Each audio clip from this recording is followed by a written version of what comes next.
Hi Mona, lovely to meet you. So lovely to meet you. I've been loving listening to your music. It's incredible. It's so powerful. Oh, Beautiful. thank you so much. I Yeah. love your book. Oh, thank you. Thank It's you. so cool. Thank you. Um, because it was great because Jen actually sent it to me because I had this like thing in my head where I was like, I don't know if I can. Well, I don't think I like read the right book yet because I didn't know if I could read fiction, and I was reading a lot of self-help books, and and then Jen was like, "Oh, try this," and sent it to me, and I started reading it, and I like couldn't stop, and I read it like I'm not a very fast reader, and I read it relatively fast, and I was like, "Whoa!" It's so good, and it really I loved it. Oh, thank you so, so much. Yeah, it was a trip to write. Definitely. It was fun. It was so cool. Yeah, I mean, how long did that take to write?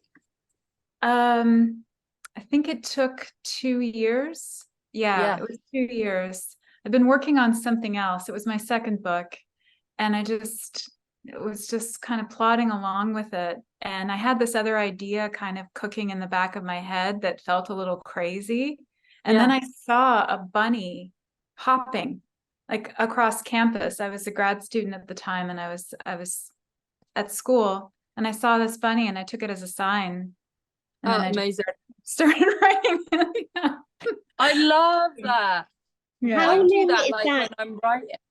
How long in terms of, so 2 years for Bunny? How long did it take to write the EP, Theresa? Yeah. Yeah, it's about the same time really. It's like a year and a half, 2 years. Because then we'll like Yeah. collect all these different kind of songs and ideas and then go like, oh, okay, that's the one, that's the one. I like that one the best. And then you kind of have to like, and I don't know if this is the same when like writing a book, is like you kind of go through all these ideas and you kind of sometimes go through like a load of kind of crappy ideas to get to the good ones.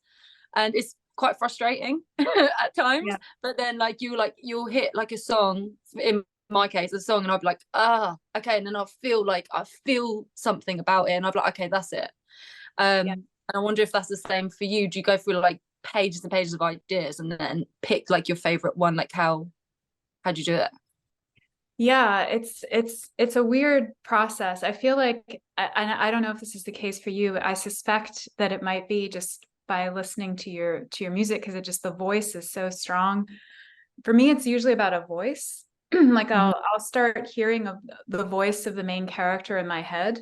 Um, and then I'll just start writing. Like I'll start even texting it to myself or making notes on my phone. And just anything Yeah, she has to say, I'll just start writing it. And I may not use all of that, but it usually just that voice, having it in my head, writing down whatever I hear, it really helps me kind of get into the story world.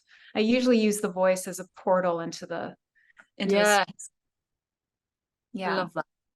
I love what you're saying about how you saw the bunny and took it as a sign. Like I work like that as well. Like I meditate quite a lot, and sometimes I'll just kind of, and before I'm going to sleep and stuff, I'll just kind of get into this little state, and I'll just see like, I don't know, like words, or and then I'll be like, okay, like that's how I kind of like wrote our song Panic and stuff. I just saw the word in my head and I was like, oh, there's some, like it has to be something. Like I feel like these little idea, like creative ideas, they just come along. You just have to like grab them, don't you? It's like a little Yes, like yeah, and you have to carrot. be in that sort of state, right? Like that sort of Mhm.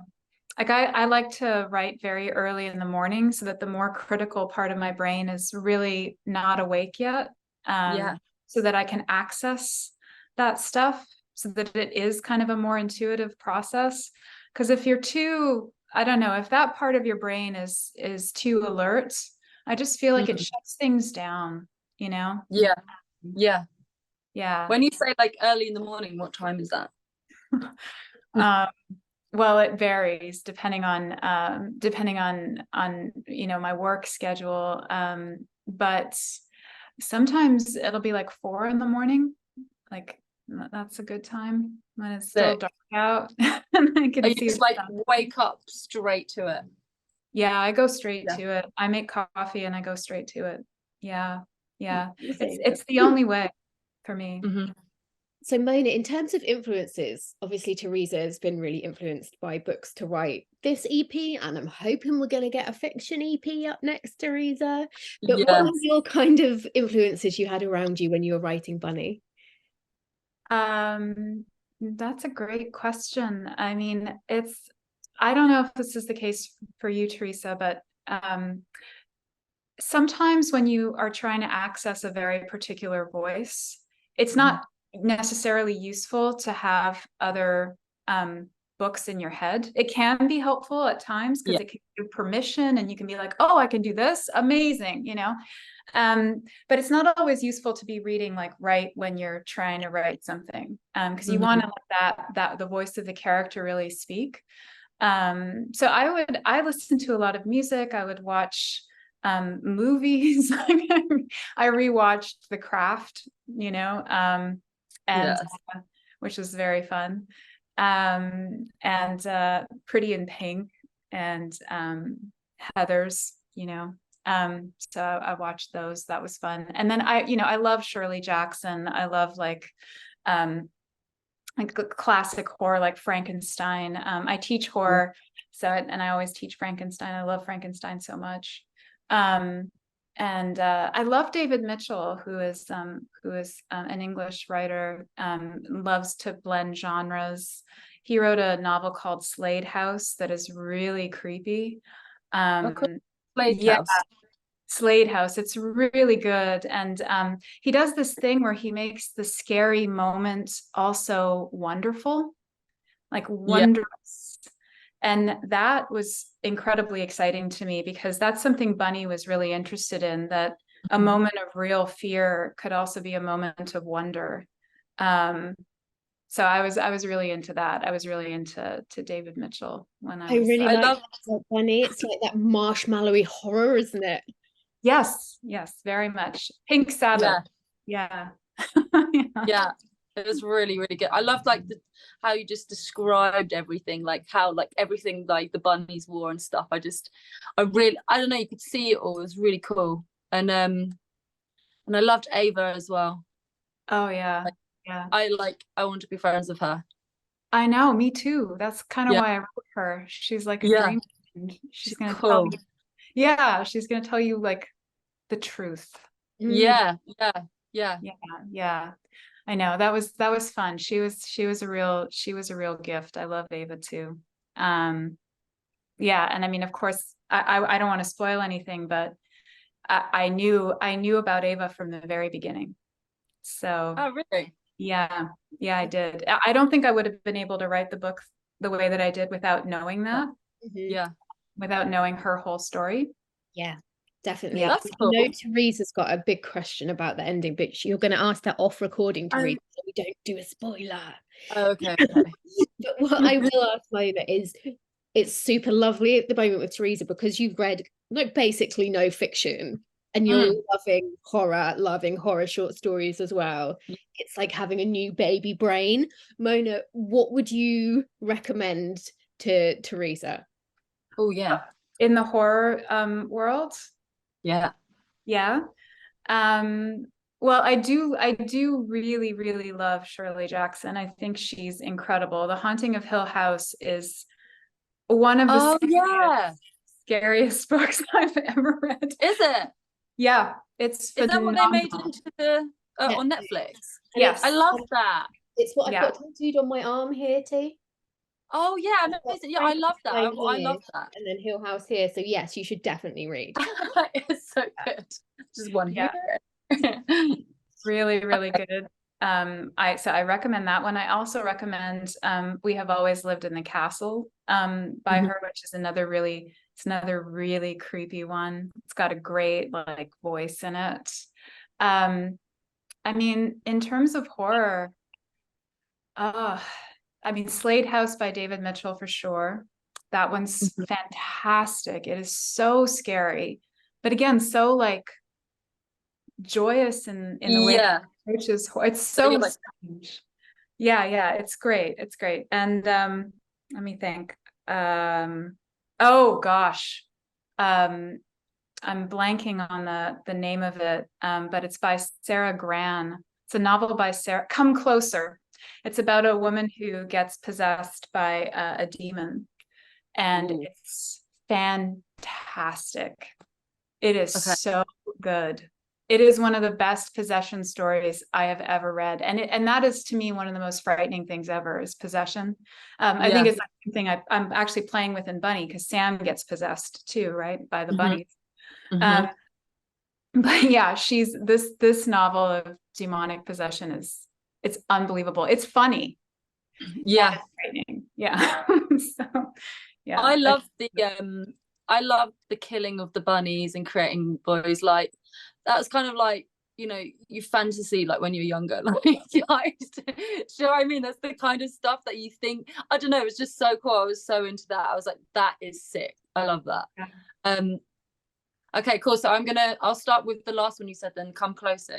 Yeah, that's a great one. You'll love it. And it's short too. It's a great, like, you'll read it maybe in a couple of sittings. It's one of those. It totally like just pulls you in right away. Yeah, I love that. Yeah, I feel like I really had to and I feel like for people who, you know, who don't really read, like, you have to find that book that pulls you in. And because I remember like reading books like years ago, and I could never quite get into it, and I was like, oh, I can't read, I just can't read. But I was just never reading the right book. And as soon as I started reading the right book, I was like, well, I can't stop. And now I love it. It's like I do it every day, and I love it so much. And I just think it's really important to know that it's not that you can't read, it's you just haven't found what like gonna like make your brain tingle, you know. And that was really nice to read your book and feel like excited, because like I was saying, I was just reading a lot of self-help books and I love them because they help me, but this is like someone else's kind of like fun brain, and I was like, oh my god, and it gets you out of your head, and that's really cool. Oh, thank you so much. That really means a lot to me. And I think you're so right. It's true. It's like you have to find the right book for where you're where you're at, like emotionally, psychologically. It's got to speak to you in that moment, right? Yeah. And how come you have different colors? Because I didn't know this. And showed me. Yeah, I think they decided because the American edition is pink. And so this one was originally, that kind of like orangey red. And I think they decided just for consistency to move into the hot pink. And there's so much pink in the book. It's like pink horror, basically. So they wanted to have some fun with that, I think, when they reissued it.